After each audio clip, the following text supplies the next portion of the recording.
안녕하세요. 유미래 전도사입니다. 성도님들 혹시 원형적 사고라는 말 들어보셨나요?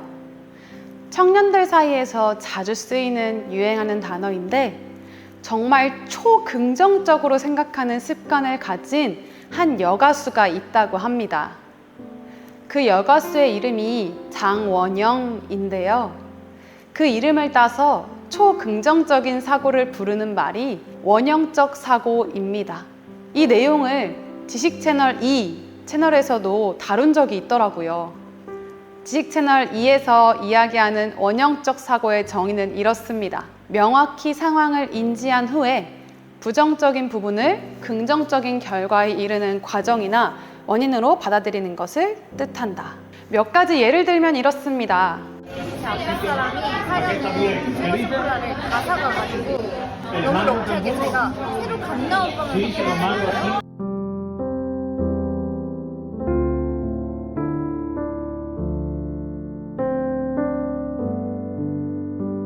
비가 오는 날씨 자체를 부정하진 않습니다. 또 빵을 받지 못하게 될 상황을 탓하면서 기다렸다는 사실에 초점을 두진 않습니다. 이미 펼쳐진 상황 가운데 초점을 옮겨서 긍정적인 것을 주목하는 겁니다. 그러려면 먼저 이 상황을 명확하게 인지하는 것이 필요합니다. 그래야 부정적인 부분을 긍정적인 결과에 이를 과정이나 원인으로 받아들일 수 있습니다. 오늘 저와 성도님들 모두가 원형적 사고로 하루를 기쁨으로 살아내시기를 축복합니다. 그런데 이것도 좋지만 저희는 더 나아가 성숙한 그리스도인으로서 영적 사고를 하며 살아가시는 것은 어떨까요? 이미 펼쳐진 상황 가운데 초점을 옮겨 주님을 주목하는 겁니다.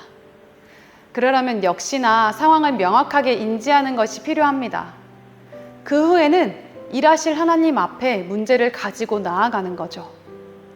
때때로 우리는 삶의 문제를 마주했을 때 그 문제가 어디서부터 시작된 것인지, 왜 이 문제가 생긴 것인지 분석하는 것은 참 좋아합니다. 그런데 그것보다 더 중요한 것은 하나님께 그 문제 그대로 나아가는 것입니다.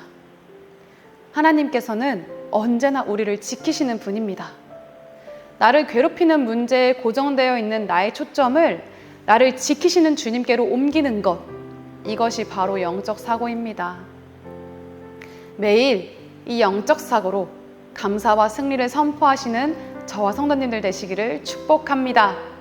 오늘 본문에서는 영적 사고를 제대로 하지 못했던 인물이 등장합니다. 요아스죠. 요아스가 왕이 되었을 때 이스라엘 상태는 엄청나게 허약했습니다. 아람 왕이 여호아스의 백성을 멸절하여 타작마당에 티끌같이 되게 하고 마병 50명과 병거 10대와 보병 10,000명 외에는 여호아스에게 남겨두지 아니하였더라. 아람 왕이 이스라엘을 공격하였고 남아있는 군사력은 매우 형편없었던 상태였습니다. 게다가 믿을 만한 구석이었던 엘리사도 죽기 일보 직전의 상황인 거죠. 요아스 입장에서는 현실이 엄청나게 막막했을 겁니다. 옛날에 솔로몬 시대를 생각하면 누구라도 왕위에 앉고 싶어 했을지 모르지만 지금은 거의 다 쓰러져가는 나라의 왕의 자리에 앉게 된 거나 마찬가지인 거죠. 본문 14절에 요아스의 심정이 그대로 드러납니다. 엘리사가 죽을 병이 들매 이스라엘의 왕 요아스가 그에게로 내려와 자기의 얼굴에 눈물을 흘리며 이르되 내 아버지여 내 아버지여 이스라엘의 병거와 마병이여 하매 눈물을 뚝뚝 흘리면서 간절하게 외치는 이 장면이 그려지시나요? 엘리사를 심적으로 얼마나 의지했는지도 보여지고 엘리사가 없는 이스라엘을 걱정하고 있는 마음도 보여집니다. 이런 요아스의 왕의 탄식을 들은 엘리사는 왕에게 대뜸 활과 화살을 가져와서 동쪽을 향해 쏘라고 합니다. 왕이 엘리사의 말대로 하자 엘리사가 말하죠. 이는 여호와를 위한 구원의 화살, 곧 아람에 대한 구원의 화살이니 왕이 아람 사람을 멸절하도록 아벡에서 치리이다 하니라. 동쪽은 아람이 있는 방향입니다. 아람이 있는 방향을 향해 화살을 쏘자 하나님의 구원의 화살이라고 선포하죠. 분명히 평범한 활과 화살들이었습니다.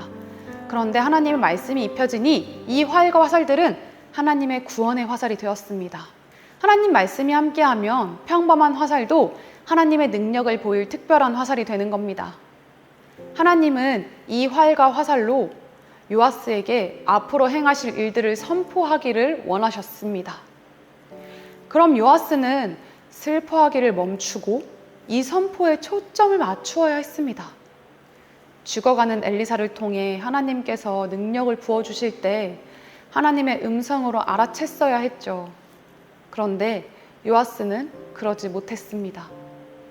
계속해서 본문을 확인해 보면 엘리사가 이번에는 화살을 잡고 땅을 치라고 이야기합니다. 요아스가 화살을 잡고 땅을 3번 내려치죠. 그러자 엘리사가 버럭 화를 냅니다. 왕이 5번을 칠 것이니이다. 그리하였다면 왕이 아람을 진멸하기까지 쳤으리이다. 그런즉 이제는 왕이 아람을 3번만 치리이다. 요아스는 엘리사를 통해 하나님의 능력이 이스라엘에게 펼쳐지는 순간을 두 눈에 보고 있었음에도 그다지 중요하게 여기지 않았습니다. 그러니까 땅을 치라는 엘리사의 말에 적극적으로 임할 수가 없었던 거죠. 요아스는 엘리사가 그동안 이스라엘에서 펼친 놀라운 기적들을 전부 알고 있었습니다. 그러면서도 에이, 지금 이 상황에 이렇게 말한다고 뭐가 되겠어? 하는 마음이 있었을지도 모릅니다. 요아스는 영적 사고를 하지 않았습니다. 엘리사 너머의 하나님을 주목하여 엘리사의 입에서 흘러나오는 말을 하나님의 능력으로 온전히 믿었다면 적극적으로 행동할 수 있었을 겁니다. 사실 이때 화살을 몇 번 쳐야 했을지는 아무도 알 수 없었겠죠. 요아스가 화살을 몇 번 쳤느냐보다 더 중요한 것은 현재 요아스의 영적 상태가 그 정도였다는 겁니다. 그의 믿음의 상태가 그 정도니 앞으로 요아스가 보게 될 하나님의 일 역시 그 정도에 불과할 수밖에 없었던 겁니다. 만약에 요아스의 믿음이 굳건하고 영적 사고를 통해 하나님을 주목하는 자였다면 어땠을까요? 물론 간절한 마음으로 땅을 여러 번 쳤을지는 모르겠습니다만 땅을 치는 횟수에 상관없이 하나님께서는 요아스에게 아람을 완전히 진멸할 수 있는 능력을 주시지 않았을까요? 우리가 성경을 통해 알 수 있는 것처럼 요아스는 영적 사고를 가진 왕은 아니었습니다. 결국 요아스는 나중에 아람에게 성전 물건까지 모두 바치면서 자기 부하들에게 비참한 죽음을 맞이합니다.